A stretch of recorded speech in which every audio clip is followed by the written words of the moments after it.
Breaking news C news বাংলাতে। आप सभी डिलीवरी बॉयज और राइडर्स के संघर्ष के नतीजे अब आने लगे हैं। और गुड न्यूज यह है कि केंद्र सरकार की मिनिस्ट्री ऑफ लेबर ने आप सबके लिए ड्राफ्ट सोशल सिक्योरिटी रूल्स अब जारी कर दिए हैं।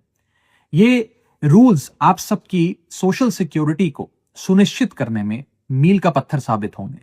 मैं केंद्र सरकार की इस पहल का स्वागत करता हूं। और यह सिर्फ इसलिए नहीं हुआ क्योंकि बतौर सांसद मैंने आपका मुद्दा संसद में उठाया। ये इसलिए भी हुआ क्योंकि आप सब ने अपनी आवाज बुलंद करी। शायद इन प्लेटफॉर्म्स ने, कंपनीज ने आपकी आवाज नहीं सुनी, लेकिन सरकार ने सुनी, जिसका स्वागत होना चाहिए। ये रूल्स आपकी जिंदगी को कैसे बेहतर करने जा रहे हैं, मैं सरल भाषा में आपको समझाना चाहता हूं।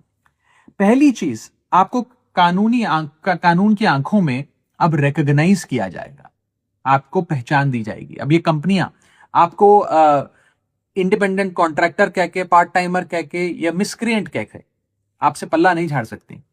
आपको बतौर वर्कर एक पहचान मिलेगी। दूसरी चीज, यदि आप किसी एक प्लेटफॉर्म के साथ साल में 90 दिन या एक से ज्यादा प्लेटफॉर्म्स के साथ साल में 120 दिन काम करते हैं, तो आप सोशल सिक्योरिटी के हकदार हो जाएंगे, एलिजिबल हो जाएंगे। तीसरी चीज जो होने जा रही है वो ये है कि आपका पंजीकरण होगा, रजिस्ट्रेशन होगा और सरकारी पोर्टल पर होगा, जिसके चलते आपको एक यूनिवर्सल अकाउंट नंबर मिलेगा और एक डिजिटल आईडी कार्ड मिलेगा, आपको एक सरकारी पहचान मिलेगी। अब कोई कंपनी एक सीक्रेटिव एल्गोरिथम के पीछे छुपकर आपको मिटा नहीं सकती, आपको आपकी आइडेंटिटी को रिमूव नहीं कर सकती। चौथी चीज जो होने जा रही है वो ये है कि अब ये कंपनियां लीगली बाउंड होंगी तमाम वर्कर्स को रजिस्टर करने के लिए, ये डेटा सरकार से शेयर करने के लिए और हर 3 महीने में इस डेटा को अपडेट करने के लिए। अब कोई बहाने नहीं, कोई एक्सक्यूजेस नहीं, कोई ये कहकर that we are just a tech platform कहकर कोई कंपनी अपनी जिम्मेदारी से भाग नहीं सकती। और अब आपको एक पहचान मिलेगी, जिसके चलते पांचवी चीज जो होने जा रही है वो ये है कि आप सबके लिए एक सोशल सिक्योरिटी फंड बनाया जा रहा है।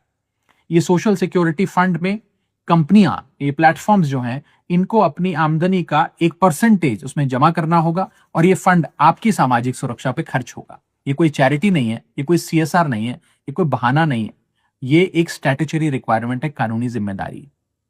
और छठी और आखिरी चीज जो होने जा रही है वो ये है कि आप सबके लिए एक नेशनल सोशल सिक्योरिटी बोर्ड बनने जा रहा है, जो आपके वेलफेयर के लिए, कल्याण के लिए स्कीम्स बनाएगा, आपकी परेशानियां सुनेगा और एक एक्सपर्ट कमेटी इन तमाम चीजों पर अध्ययन करेगी। ये जब 6 चीजें होती हैं तो ये दरवाजा खोल देती हैं आपकी सोशल सिक्योरिटी के लिए। सोशल सिक्योरिटी जैसे आपकी accident insurance, health insurance, life insurance, minimum wages, maternity और हेल्थ बेनिफिट्स, पेंशन और ओल्ड एज बेनिफिट्स, और साथ ही साथ ऑक्यूपेशनल सेफ्टी नॉर्म्स। यानी कि आप सबको अब एक इंस्टीट्यूशनल रिकॉग्निशन मिलने जा रहा है। मैं आप सबको invisible wheels of the Indian economy कहता हूं, लेकिन ये प्लेटफॉर्म्स, ये कंपनियां शायद आपको मिसक्रिएंट्स कहती है, उपद्रवी कहती। और जब मैंने आप सबकी आवाज उठाई तो इन प्लेटफॉर्म्स में, कंपनीज में बैठे कुछ लोगों ने मुझ पर पर्सनल अटैक्स करे, मेरे परिवार पर निजी हमले करे। मैं कहना चाहता हूं कि मैं इन हमलों से डरकर भागने वाला नहीं हूं। मैं अंतिम सांस तक गिग वर्कर्स के अधिकार की लड़ाई को लड़ूंगा। I am pro business, I am pro industry, but I am not pro exploitation. संसद में सबसे ज्यादा शायद मैंने इनोवेशन, स्टार्टअप और एंटरप्रेन्योरशिप की बात रखी होगी, लेकिन एक्सप्लॉयटेशन का समर्थन मैं कतई नहीं कर सकता, क्योंकि सुरक्षा कोई नारा नहीं है, सम्मान कोई एहसान नहीं है और सोशल सिक्योरिटी कोई दान नहीं है। मैं अंत में आप सब गिग वर्कर्स को यह कहना चाहता हूं कि रख हौसला, वो मंजर भी आएगा, प्यासे के पास चलकर खुद समुंदर भी आएगा। थक कर मत बैठ जाना ओ मंजिल के मुसाफिर, मंजिल भी मिलेगी और मिलने का मजा भी आएगा। जय हिंद।